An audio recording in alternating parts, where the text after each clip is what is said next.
Assalamualaikum warahmatullahi wabarakatuh. Kami dari kelompok 1 ingin mempresentasikan hasil diskusi kami yang berjudul Keefektifan Padi Transgenik terhadap hama penggerek batang padi kuning Scleropoga incertules atau Walker Lepidoptera cranberry yang beranggotakan yang pertama Aurel Febri Trixiana dengan NIM 134190026. Yang kedua ada Diana Siska Dewi dengan NIM 134190027. Yang ketiga ada Kiki Widyaningrum Subekti dengan NIM 134190029. Dan saya sendiri Siska Yulandari 134190039. Yang terakhir ada Sasabia Srintias dengan NIM 134190045. Next. Pendahuluan. Dengan berkembangnya teknologi rekombinan DNA, telah membuka pintu untuk merakit tanaman tahan hama dengan rekayasa genetika. Teknologi ini mempunyai beberapa kelebihan jika dibandingkan dengan teknologi konvensional, yaitu memperluas penggadaan sumber gen resistensi, karena dengan teknologi ini, kita dapat menggunakan gen resisten dari berbagai sumber, dapat memindahkan gen spesifik ke lokasi yang spesifik pula di tanaman, dapat menelusuri stabilitas gen yang dipindahkan atau yang diintroduksi ke dalam tanaman setiap generasi tanaman, dapat mengintroduksi beberapa gen tertentu dalam satu event transformasi, sehingga dapat memperpendek waktu perakitan tanaman multipet resisten. Dan perilaku gen yang diintroduksi di dalam lingkungan tertentu dapat diikuti dan dipelajari seperti kemampuan gen tersebut dalam tanaman tertentu untuk pindah ke tanaman lain yang berbeda spesiesnya. Di Indonesia, upaya untuk mendapatkan padi tahan penggerek batang padi yang memiliki ketahanan panjang yang tidak mudah patah telah dilakukan dengan dua pendekatan, yaitu transformasi dua gen CRY-IB dan CRY-IAA yang berbeda banding site dengan sistem pencernaan larva serangga, dan transformasi gen CRY-IB di bawah kendali promoter terintroduksi perlukaan, yaitu promoter dari gen maize proteinase inhibitor atau MPI. Rojoleli mengandung fusi dua gen CRY-IB dan CRY-IAA, dan 4 galur padi transgenik CV. Rojoleli mengandung gen MPI, CRY1, CRY-IB, namun demikian efektivitas galur-galur tersebut terhadap penggerek batang padi kuning S. incertules belum teruji di rumah kaca. Selanjutnya ada strategi pengendalian serangga dengan rekayasa genetika. Teknologi rekayasa genetika adalah salah satu teknologi alternatif yang dapat dimanfaatkan diantaranya untuk meningkatkan ketahanan tanaman terhadap serangga tertentu dengan meningkatkan ekspresi gen ketahanan yang sudah ada atau dengan memasukkan gen baru yang secara alami tidak ditemukan pada tanaman tersebut maupun kerabat liarnya. Gen baru tersebut dapat diekspresikan secara terus-menerus atau konstitutif atau setelah adanya sinyal serangan hama pada bagian tertentu dari tanaman, akar, daun, batang, bunga, biji, dan lain sebagainya.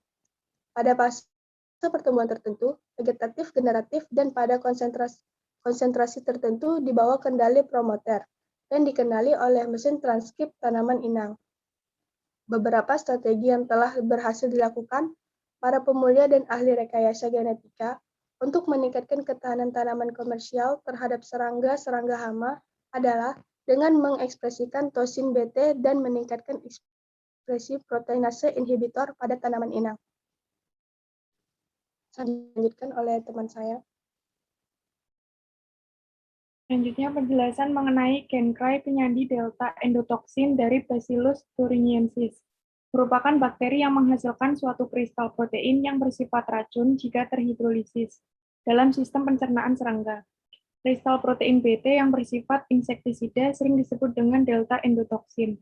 Faktor utama yang menentukan kisaran inang kristal protein adalah perbedaan pH di midgut larva yang mempengaruhi proses kelarutan atau solubilization dan pengubahan kristal yang tidak aktif menjadi aktif, serta keberadaan lokasi penempelan atau binding site yang spesifik dari protoksin di dalam sistem pencernaan serangga. Selanjutnya, gen yang menyandi pembentukan kristal protein BT telah diisolasi dan dikarakterisasi. Gen ini disebut gen CRY yang merupakan singkatan dari kata kristal. Gen CRY-IB dan CRY-IAA merupakan dua gen yang mempunyai situs pengikatan yang berbeda dalam usus bagian tengah larva dari kupu-kupu penggerek batang padi.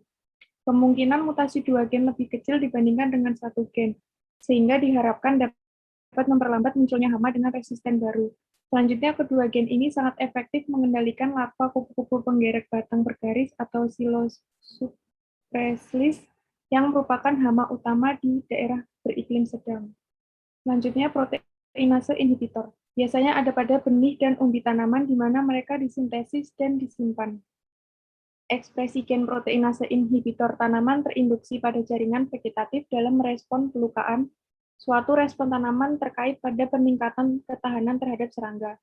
Proteinase inhibitor mempunyai peranan dalam pertahanan tanaman melawan serangga herbivor melalui penghambatan enzim proteolitik serangga. Keefektifannya tergantung pada afinitas dan atau spesifikasi inhibitor terutama proteinase semi-good dari serangga target. Agar dapat bertahan hidup, tanaman harus mengembangkan protein penghambatnya untuk secara efektif menghambat proteinase serangga. Oleh karena itu, hama dan tanaman mengembangkan bentuk baru dari enzim dan inhibitor untuk menetralkan setiap mekanisme pertahanan lain. Ekspresi proteinase inhibitor tanaman pada tanaman transgenik bertujuan untuk mengurangi laju pertumbuhan larva dari beberapa spesies serangga, tapi pengaruh perlindungannya bersifat sementara. Selanjutnya, maize proteinase inhibitor atau MPI. Tamayo et al. Tahun 2000 melaporkan ekspresi gen MPI diinduksi untuk merespon pelukaan secara mekanik dan pelukaan oleh cara makan serangga. Hasil penelitian menunjukkan akumulasi protein MPI lebih tinggi pada daun yang digigit oleh larva dibandingkan dengan daun yang rusak secara mekanik. Selain itu, periode makan serangga yang terlama menghasilkan akumulasi protein MPI terbesar pada jaringan yang mendekat ke daerah luka. Fenomena ini diperjelas dengan hasil analisis gel RNA dari jaringan luka yang menunjukkan pada perlakuan pelukaan yang berurutan menghasilkan transkripsi MPI dengan tingkat tertinggi. Promoter gen ini mengatur ekspresi gen yang tinggi pada saat terjadi pelukaan. Selanjutnya ada penggerek batang tanaman padi.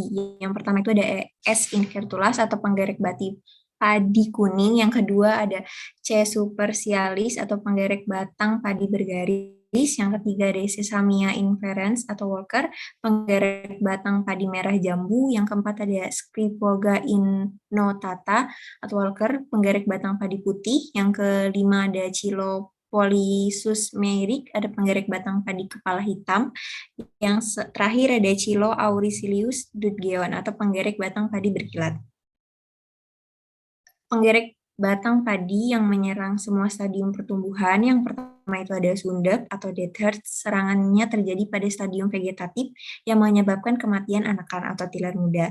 Yang kedua itu ada beluk atau whitehead. Serangannya terjadi pada fase generatif yang menyebabkan malai muncul putih dan hampa.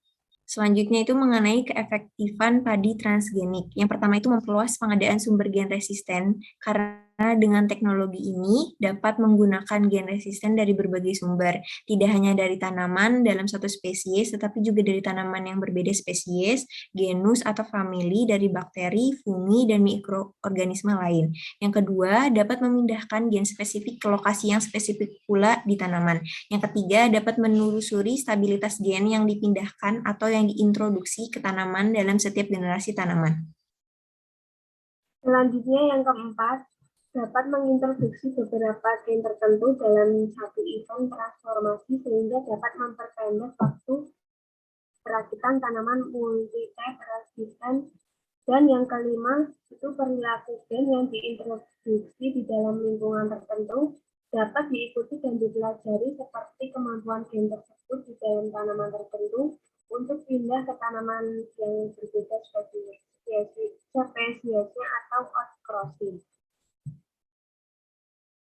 Selanjutnya untuk manajemen resistensi menggunakan strategi Hedgehogs dan refugia, serta menganjurkan untuk mengembangkan tanaman dengan 2 toksin BT, karena kultivar dengan 2 toksin memerlukan refugia paling kecil dan memungkinkan untuk dilepaskan di lapangan. Selanjutnya, efikasi dari fusi hibrid gen CRY1AB, CRY-IAC pada padi transgenik indica telah berhasil diuji dengan kondisi rumah kaca dan hasilnya menunjukkan mampu melindungi serangan penggeret batang padi kuning. Padi transgenik BTIR72 dengan fusi gen ini menunjukkan konsisten tahan melawan 4 serangga Lepidoptera termasuk penggeret batang padi kuning lebih dari 3 generasi di bawah kondisi serangan secara buatan dan alami. Selanjutnya, untuk penelitian dilakukan di rumah kaca khusus padi transgenik Pusat Penelitian Bioteknologi Bogor. Serangan yang diuji itu penggeret batang padi kuning S. intertulas imago S. intertulas diambil dari pertanaman padi di Kecamatan Ciasem, Subang, Jawa Barat. Materi yang digunakan terdiri dari 7 galur padi transgenik, yaitu galur 432 dan 424 yang mengandung fusi 2 gen CRY-IB dan CRY-IAA. Lalu yang kedua itu ada galur 3RG dan 3R7 yang mengandung gen MPI CRY-IB. Lalu yang ketiga ada galur 611 yang mengandung gen CRY-IAB meliputi teknik penembakan. Lalu yang keempat itu ada galur DT atau CRY-azygos dan yang kelima galur DT CRY yang mengandung gen CRY-IAB meliputi Agrobacterium. Lalu yang terakhir itu tanaman padi bukan transgenik meliputi Rojolele, Glosari, dan Grace. Hasilnya itu semua galur padi transgenik yang diuji kecuali galur DT CRY dan DT CRY-azygos lebih efektif dalam menangkal kerusakan dan menghambat pertumbuhan hama S. incertula serta mempunyai nilai ketahanan yang tinggi dibandingkan dengan varietas padi buatan transgenik. Menurut Schuler, tahun 2000, tingkat ketahanan tanaman terhadap hama target tergantung pada tingkat ekspresi dari transgen, sifat toksisitas dari protein yang disandi oleh transgen, dan kerentanan serangga hama target. Padi transgenik galur 6.1 mempunyai nilai ketahanan tertinggi dengan skala 0. Hal ini disebabkan karena galur 6.11 mempunyai gen CRY-IAB dengan promoter yang bersifat konstitutif. Tanaman transgenik dengan kontrol ekspresi gen seperti ini, gennya akan terus terekspresi dan terus-menerus di seluruh jaringan tanaman dan sepanjang umur tanaman. Dengan demikian, tanaman akan mendapat perlindungan sepanjang umur tanaman tersebut. Selain itu, galur 6.11 mempunyai toksisitas yang sangat tinggi. Hal ini terbukti dengan pengamatan jumlah serangga yang mati vitro yang menunjukkan bahwa mortalitas 50% larva instar 1 S. incertulas pada galur 6.11 tercapai dalam waktu 12 jam setelah investasi. Dan pada 72 jam setelah investasi, mortalitasnya mencapai 94%. Padi transgenik dengan galur 424 fusi dan 3R7 MPI mempunyai nilai ketahanan pada skala 1. Hal ini disebabkan galur 424 fusi mengandung 2 gen CRY, yaitu CRY-IAA dan CRY-IB yang mempunyai binding site berbeda dengan promoter yang bersifat konstitutif. Nah, kesimpulannya, dengan perkembangan teknologi rekombinan DNA yang telah membuka pintu untuk merakit tanaman tahan hama dengan rekayasa genetika. Teknik rekayasa genetika adalah salah satu teknologi alternatif yang dapat dimanfaatkan, diantaranya untuk meningkatkan ketahanan tanaman terhadap serangga tertentu, dengan meningkatkan ekspresi gen ketahanan yang sudah ada atau dengan memasukkan gen baru yang secara alami tidak ditemukan pada tanaman tersebut maupun kerabat liarnya.